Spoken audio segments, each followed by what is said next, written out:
menguak tabir. Balai desa tampak ramai, tidak seperti hari-hari sebelumnya. Beberapa polisi berjaga-jaga. Hari ini akan diadakan musyawarah untuk menyelesaikan masalah yang terjadi. Abang Ridwan duduk bersama kepala desa, Wan Haji, dan para pemuka nagari lainnya. Di antara mereka juga hadir Pak Bambu dan Buyung. Setelah sedikit pembuka, akhirnya sampai ke inti musyawarah. Abang Ridwan minta Buyung menjelaskan siapa sesungguhnya Pak Bambu yang diduga oleh warga dusun sebagai penyebar aliran sesat dan tuduhan keji lainnya. Assalamualaikum warahmatullahi wabarakatuh. Syukur alhamdulillah kita semua diberi kesehatan oleh Allah SWT untuk bisa bersama-sama hadir di sini.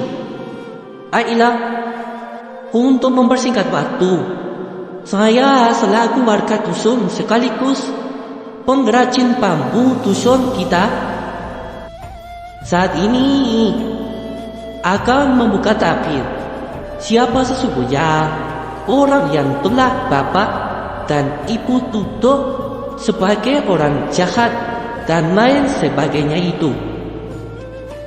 Bapak dan ibu sekalian, mungkin lupa kalau 4 tahun yang lalu dusun kita ini pernah dilanda kekeringan dan kegersaman.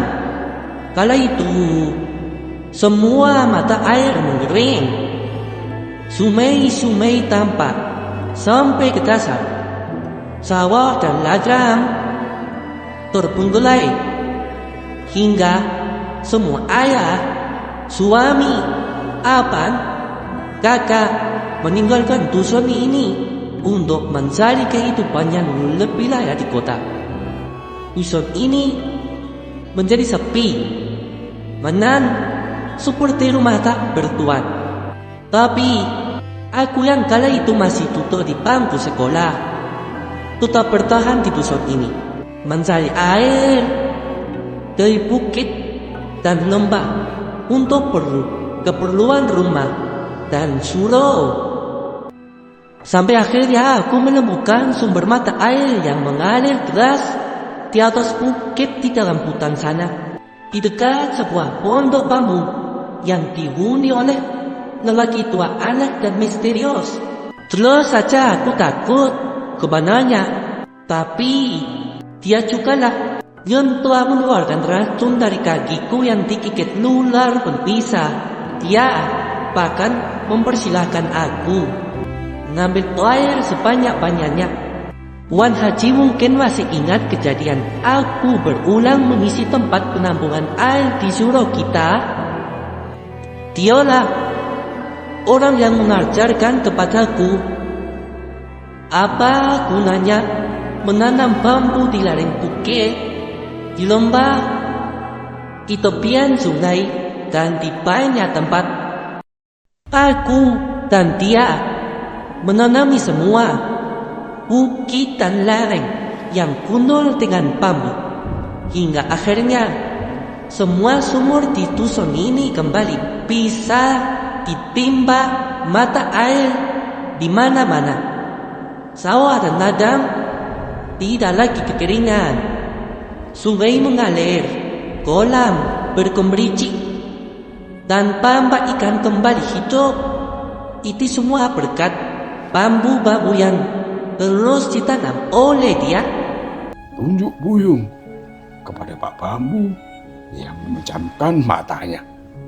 Bertepatan dengan ijazah SMA yang ada di tanganku, bambu-bambu yang kami tanam mulai bisa dipanen.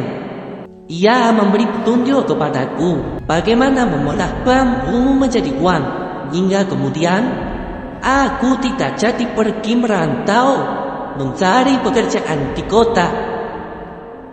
Aku tetap di sini menemani ibu yang selalu khawatir aku akan meninggalkannya. Kali ini Buyung tersenyum sambil memandangi ibu yang tampak berlinang air mata.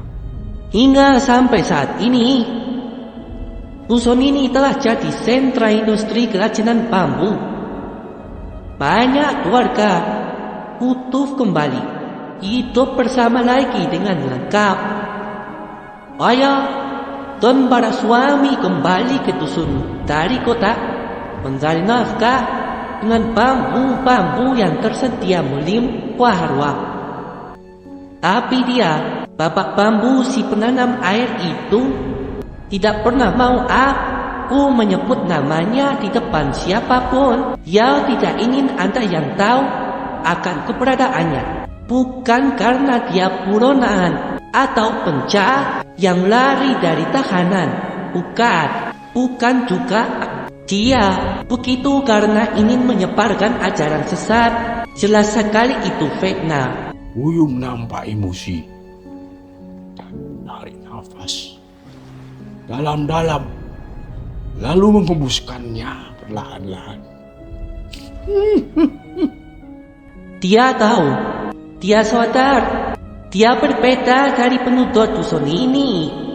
Dia ingin berkomunikasi dengan tanah, udara, air, angin, dan alam semesta serta sang pencipta dengan caranya sendiri. Pengalaman hidup mengajarkannya banyak hal yang belum tahu semua orang memahaminya. Dia dengan penuh keikhlasan mengembalikan hutan yang hancur oleh penduduknya sendiri ke fungsi semula. Sekarang boleh dicek, tidak ada lagi bukit yang gundul atau lereng yang longsor karena semua telah ditumbuhi bambu-bambu. Lagi-lagi Buyung menarik nafas. Ia adalah Insinyur Arif Gumawan, bapak bambu, si penanam air. Dia ada di dalam hutan di atas bukit itu demi 1000 bambu pelipur rindu pada almarhumah istrinya tercinta yang begitu menintai bambu-bambu.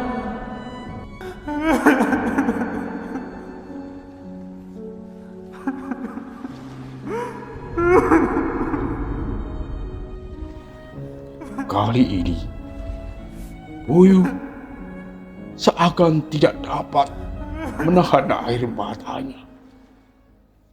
Dia menangis saat mengatakan itu. Bang Ridwan berdiri dan ikut akan bicara. Hal yang tentu jauh sekali dari pemikiran kita yang ada di dusun ini. Jadi, bapak-bapak dan ibu-ibu sekalian, sekarang kita sudah tahu siapa sesungguhnya Pak Bambu. Seharusnya kita berterima kasih kepada beliau karena berkat beliau, perubahan dusun ini menjadi begitu cepat dan jadi lebih baik dari hari ke hari. Satu lagi, bapak dan ibu sekalian, marilah kita bersama-sama untuk dapat menerima hal-hal yang berbeda dari kita. Baik itu cara berpikir, cara pandang, serta adat dan kebiasaan. Karena hidup rukun dan damai itu akan semakin indah jika kita saling menghargai perbedaan. Belum tentu loh yang sama itu selalu baik, dan belum tentu juga yang berbeda itu selalu buruk. Wan Haji dan kepala desa juga memberikan pandangannya masing-masing, serta tidak lupa menyampaikan permintaan maaf yang sebesar-besarnya dan mengucapkan banyak terima kasih kepada Pak Bambu yang selama ini telah berjasa untuk dusun mereka. Musyawarah itu diakhiri dengan saling berjabatan dan bermaafan. Semua akhirnya lega. Pak Bambu juga memaafkan orang-orang yang telah menyerangnya. Anissa tersenyum lega sambil menatap Buyung dengan binar yang susah diartikan. Tahu kenapa, Anissa? Udah Amir pada gadis berkerudung itu. Dia segera berlalu sebelum ledekan Amir makin menjadi. 2 bulan kemudian, Assalamualaikum, paket. Oh, apa ini, Bu? Mana ibu tahu? Kau bukalah. Buyung membukanya. Di dalamnya ada sebuah buku dengan sampul, depan bergambar ribuan pohon bambu dan seorang gadis yang tengah membelakangi. Buku itu berjudul 1000 Bambu Pelipur Rindu. Loh, Fat. Buyung melihat alamat pengirimnya. Tapi kosong. Dia menyobek bungkus plastik novel itu dan membuka halaman pertamanya. Mencari dengan cepat nama penulisnya.